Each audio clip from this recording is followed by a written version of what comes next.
Հրապարակեց իշխանությունը ուրեմն բանակցային փաստաթուղթ։ Փաշինյանը հրապարակեց բանակցային։ Մի քանի բաներ։ Ու չգիտեմ փաստաթուղթ էր թե չէ, ոմանք ասում էին դա ինչ որ կոնգլոմ բան էր, հավաքածու էր։ Մի կտոր հայկական ժամանակի հոդվածից էր, մի կտոր չգիտեմ, փաստաթուղթ էր թե չէ, որտեվ ասցին դե Քոչարյանի բանից էլ գրասենյակից էլ ասցին հրապարակի պաշտոնական փաստաթուղթ։ Ձեր վերաբերմունքը այս բանավեճի մասով։ Սրանք ասում են խաղաղությունը մեղրին Քոչարյանն էր տալիս, նրանք հակառակը ու սենց, էլի կաշկալամաշ, էլի գժանոց, էլի սովորական մարդը բան չհասկացավ։ Այո, չի էլ կարող հասկանալ, որտեղ մասնագիտական նեղ հարց է։ Խնդիրն այն է, որ տեսեք, երբ հրապարակվեցին այդ փաստաթղթերը, այդ փաթեթի մի մասը, ինչ որ փաստաթղթեր են հրատարակել բանակցային այս գործընթացից, այն ժամանակ, երբ Մինսկի խումբը վերջնականապես լուծարեց, այսինքն ԵԱՀԿ-ն, այդ Եվրոպայի անվտանգության ուրեմն եւ համագործակցության կազմակերպությունը չեղյալ հայտարարեց իր ստեղծած 1992 թվականին դեռևս իր ստեղծած Մինսկի խումբը, որը պետք է զբաղվեր Արցախյան խնդրի կարգավորմամբ։ Ուրեմն տեսեք ինչ տեղի ունեցավ։ Արցախյան խնդրի կարգավորումը ստացվեց, դա Արցախի հայության հայաթափումներ եւ Արցախի հայության ցեղասպանություններ, որը փաստորեն ողջունեցին բոլոր այդ դերակատար ուժերը, որոնք իբր պետք է զբաղվեին Ղարաբաղյան խնդրի կարգավորմամբ, բայց նրանք հայաթափումից հետո ողջունեցին, վազեցին օկուպացված Արցախ, Շուշի, նկարահանվեցին, բոլոր դեսպանները Արցախում նկարահանվեցին, իրենց հիացմունքը հայտնեցին, թե ինչ հրաշալի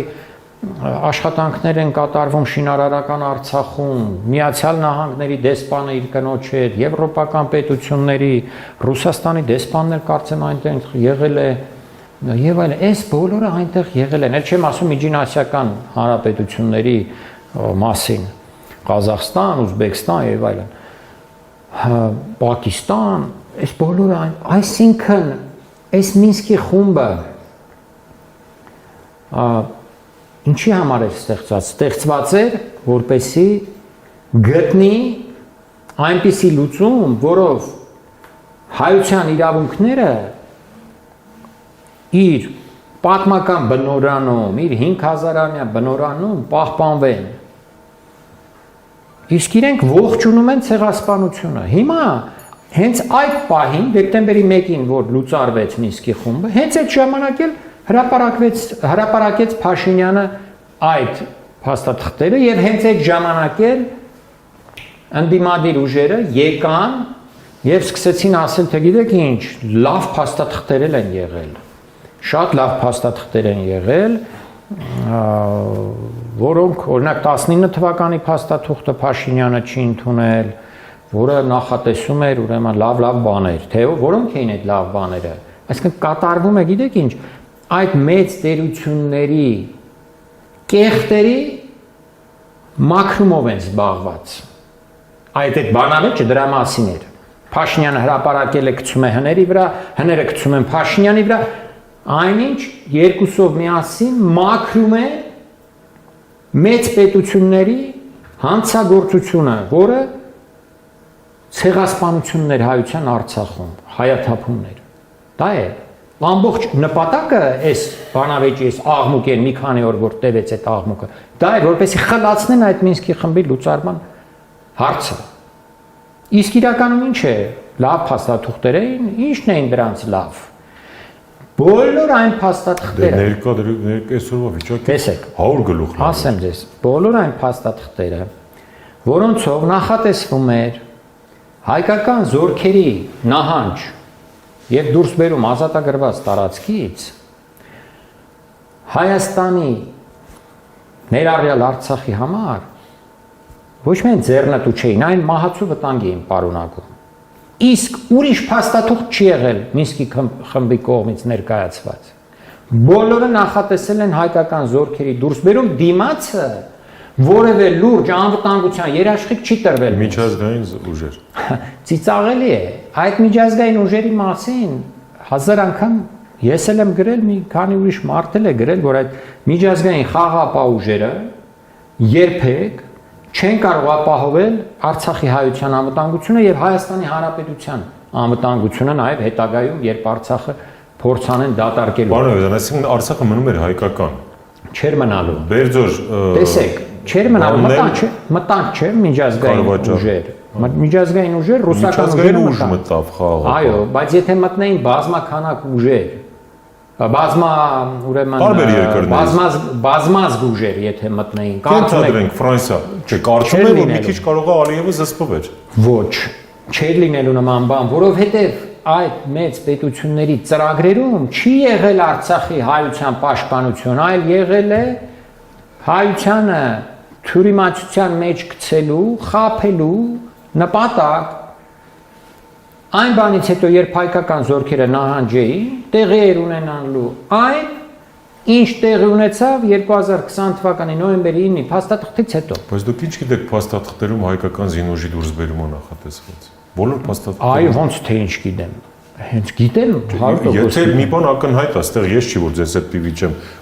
որևէ տեղ, որտեղից հայկական զինուժը ելնում է, այդտեղ արդեն ցեղասպանության հայաթափման վտանգ կա, վերջ։ Ոչ միայն դա, այսինքն լավ, ասենք թե նահանջեցին այդ հայկական ուժերը, բայց Ադրբեջանը երբեք իր նպատակներում չէր ասում, թե ես համակերպվելու եմ Արցախի անկախության հետ, Արցախը Հայաստանի հետ վերամիավորվելու հետ, Շուշիի հայկական լինելու հետ, Ստեփանակերտում հայկական իշխանության հետ, որը չի ճանաչելու Արցախի իշխանությունը, Ադրբեջանի իշխանությունը, ուրեմն միշտ Ադրբեջանը փորձել է խնդիրները տանել լավագույն դեպքում մինչև 88 թվական, այսինքն այնտեղից որտեղից սկսվել է հակամարտությունը, բայց բնականաբար Ադրբեջանի նպատակը եւ իրականում նրան սատարող ուժերի նպատակը եղել է հայաթափում Արցախի։ Երբ մենք ասում ենք խաղաղապահ ուժեր կգային, ախր այդ խաղաղապահ ուժերը պետք է հասկանալ ինչ էին, բազմազգ ուժեր էին լինելու, հրամանատարական աբսուրդ մի կառուցվածքով, որ ԵՀԿ-ն երբեք չի ունեցել ռազմական գործողություն իրականացված, նույնիսկ ՄԱԿ-ի, տեսեք, խաղաղապահ ուժերը Լիբանանում կամ տարբեր ուրիշ տեղերում մենք ունենք փաստեր, որ չեն գործում, իսրայելական զորքերը գալիս են, վրաները սրանք չեն դիմադրում, վրաներով անցնում են, գնում են առաջ կիլոմետրերով, տասնյակ կիլոմետրերով հետ են գալի, այդ միջազգային ուժերը չեն մասնակցում նմանատիպ կռիվների։ Սրեբրենիցայի պատմությունը ձեզ ծանոթ է, ինչ է տեղի ունեցել, միջազգային ուժ կար խաղաղապահ այնտեղ, որը չդիմադրեց էր, որ մերոնց ընդեղից իհարկե, եթե այս միջազգային ուժերը պետք է պաշտպանեին իրականում հայությանը, հենա թող պաշտպանեին 20 թվականի նոյեմբերի 9-ից հետո, բոլորը ողջունեցին։ Դե պատերազմի մեջ ես ասում, մտե պարտվել ես, ինչ։ Չէ, դե շկապ ունի, բայց իրենք ասել, պարտվել է որտե՞ղ մենք գնացել ենք Փաշինյանը, մենք չէ, գնացել է ոչ անհրաժեշտ հայտարարակ զիջումների եւ կապիտուլյացիայի իրականում, բայց որը կապիտուլյացիայով նույնիսկ նախատեսվում էր,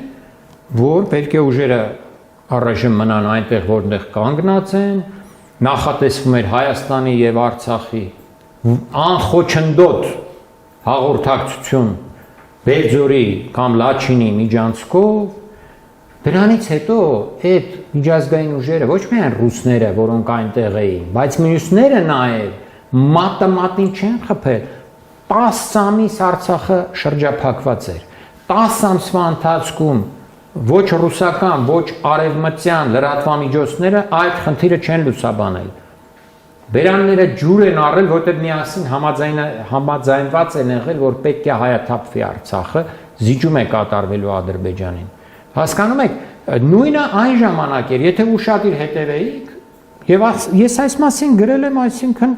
98 թվին, 2006 թվին անընդհատ գրել, ես ինչ որ ասում եմ, գրել են ավելի մանրամասն են բացատրել։ Ախր Արցախի խնդիրը, եթե Հայաստանի Հանրապետությունը չի բարձրաձայնում, ինչու պետք է Չէ, CNN-ը։ Հայաստանի Հանրապետության Մեկը եթե չի լուսաբանում դա, ինչու պետք է CNN-ը լուսաբանի, պարոն Այվազյան։ կներեք, նախ շրջափակման հարցը ամեն օր լուսաբանվում էր։ Լավ է։ Հայաստանում բոլորս եւ նույնիսկ պետական ուրեմն լրատվական միջոցները գրեթե ամեն օր էլ խոսում էին Արցախը շրջափակված է SN-ը։ Այդ մասին չի խոսքը։ Խոսքն այն մասին է, որ հիմա որ այդ միջազգային միջնորդները, միջազգային ուժերը երբեք չէին Հայաստանին տալու այն երաշխիքները անվտանգության երաշխիքները, որոնցից նա զրկվելու էր տարածքներ հանձնելու դեպքում։ Այսինքն, եթե դու տարածք ես հանձնում, քո անվտանգության մակարդակը կտրուկ ընկնում է։ Այդ կտրուկ ընկնելու դեպքում ինչով ես լցնում այդ անվտանգության երաշխիքը։ Հիմա որ եկել ասում են լավ փաստաթղթեր էին, ասում են, բազմազգ ուրեմն միջազգային խաղապահ ուժեր կգային այնտեղ կմտնեին։ Բայց պետք է նայել արդեն մասնագիտորեն այդ միջազգային ուժերը, որ գալու էին, որ պետությունների ներկայացուցիչներն էին լինելու, քանի հոգի էին լինելու, ինչ հրամանատարական կառուցվածք էր լինելու եւ ժամկետն ու մանդատը նրանք գալու էին կարճաժամկետ, այդպես է գրված այդ փաստաթղթերում, կարճաժամկետ տևողությամբ էին գալու, մի տարի, 2 տարի, 3 տարի եւ գնալու էին։ Դրանից հետո ինչ էր լինելու, Ադրբեջանը պետք է նստեր եւ բանաներ, հա, մեր հետ խաղաղ հանգիստ նույն բաները դնելու էր Ադրբեջանը։ Ափսոս ժամանակ չունենք, թե չէ կզրուցենք, բայց ստացվում է ճիշտ արի այստեղ ապրի Նիկոլ։ Ոչ, Նիկոլի միջոցով իրականացվեց այդ օտար պետությունների ծրագրերը, նրան ուրեմն տարբեր նպաստող եւ օժանդակ քայլերով, այդ թվում նրա, այնպես որ նրան դա տարբեր բաներ են, ոչ թե նա ճիշտ է արել, այլ ընդհակառակը, երբեք չէր կարելի համաձայնվել նոյեմբերի 9-ի այդպիսի կապիտուլյացիայի։ Մարդը պարտվել ենք, բա ինչ։ Չենք պարտվել, մենք չենք պարտվել, կարելի էր շարունակել դիմադրությունը Ստեփանակերտ քաղաքում, եթե անգամ դրան հասներ գործը, բայց գործը դրան չէր հասնելու, որովհետև ադրբեջանական բանակը արդեն իսկ հյուծված էր։ Մենք պարզապես հանձնել ենք այդ տարածքները։ Մեր ճակատը ճեղքված էր ընդամենը հարավում։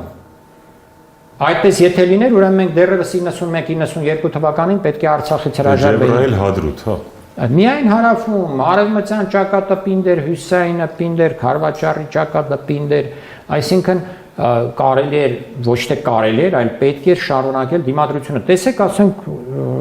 ինչպես է անում Ուկրաինան։ Նրանց պանիկան գցեցին, նրանց խայտարակեցին, դե հա, բարձա։ Եվ ձևեր կային շարունակելու, զենքը կար շարունակելու համար, մարդկային ուժը կար շարունակելու համար եւ այդ շարունակելու դեպքում դաշնակիցներ էլ կհայտնվեին, եթե տեսնեին, որ հաջողություն է ունենում ճակատում։ Այնպես որ Փաշինյանին արդարացնել չի կարելի, նա իրականացրել է այն, ինչ իրեն հանձնարարել են օտար ուժերը։ Դրա վկայությունը առնվազն հոկտեմբերի 19-ի Ռուսաստանի Դաշնության նախագահի առաջարկի մերժումը, առնվազն։ Որտեղ մի քանի այդպիսի առաջարկ ա եղել պատերազմ կանգնեցնելու։ Գիտեք, ես այդ առաջարկներին այդքան չեմ վստահում։ Չէ, ներողություն, այստեղ մարդիկ կոնկրետ խորհրդարանական ուժեր հետ հանդիպել են վարչապետի հետ եւ ասել են, եղբայր, ինչու՞ չես կանգնեցնում, եթե ամեն օր մենք պարտվում ենք, եթե մեր գործերը ճակատում վատ է։ Ինչու՞ չես ընդունում այդ առաջարկը։ Չկա ոչ մի օդաբաշխ բացատրություն չկա։ Այդ առաջարկը չէր ընդունվելու Ադրբեջանի կողմից, եթե անգամ Հայաստանն ընդուներ, որովհետեւ Չէ, ասել է, որ Ալիևի հետ համաձայնեցրած է։ Դե Պուտինն անձամբ ասել է, եթե չենք հավատում իրան ուրիշ բան։ Այո, չենք հավատում, Պուտինը նաև ասել էր, որ պետք է ապահովի հայկական հուշարձանների անվտանգությունն ու ապահովությունը, հայ հոգևորականների ամարասում, դադիվանքում, ռուս խաղապահները պետք է ապահովեն Արցախի հայկական բնակչության անվտանգությունը, դա իր բառերն էին։ Ես չեմ հորինում։ Այնպես որ ամեն ինչ ասում է, սա ասել է կամ նա ասել է կամ այս փաստաթղթում այսպես է գրված, փաստաթղթերը հաճախ գրվում են խաբելու համար։ Հիմա տեսեք Գազայում Համասի հետ այդ բանակցությունները, որ տարվում են, կամ Հեզբոլայի հետ ինչ որ համաձայնագիր է կնքվում զինադադարի մասին Լիբանանի հետ կամ Հեզբոլայի հետ,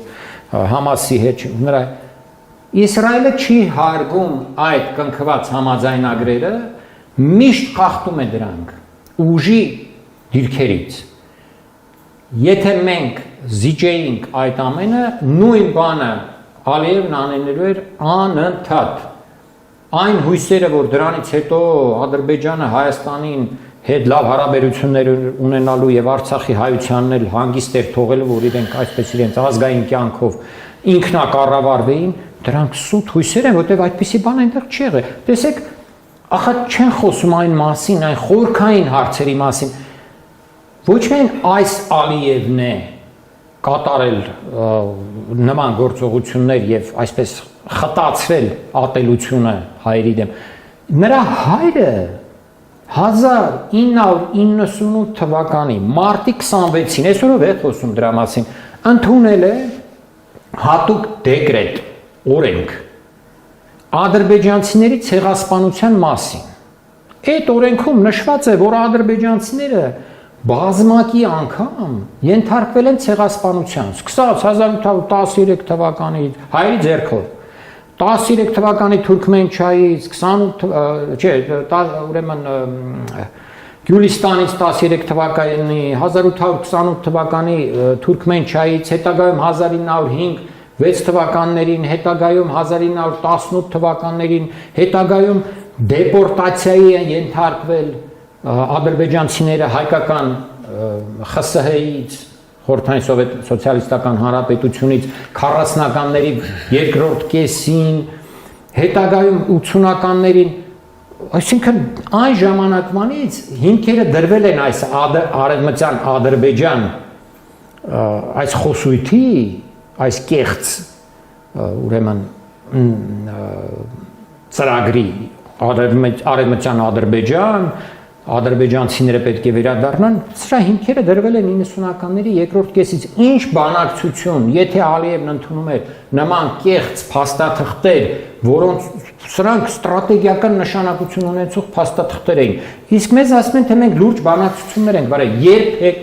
լուրջ բանակցություններ Ադրբեջանի հետ տեղի չեն ունեցել։ Այդ բոլոր բանակցությունները եղել են հայկական կողմին խաբելու նպատակով։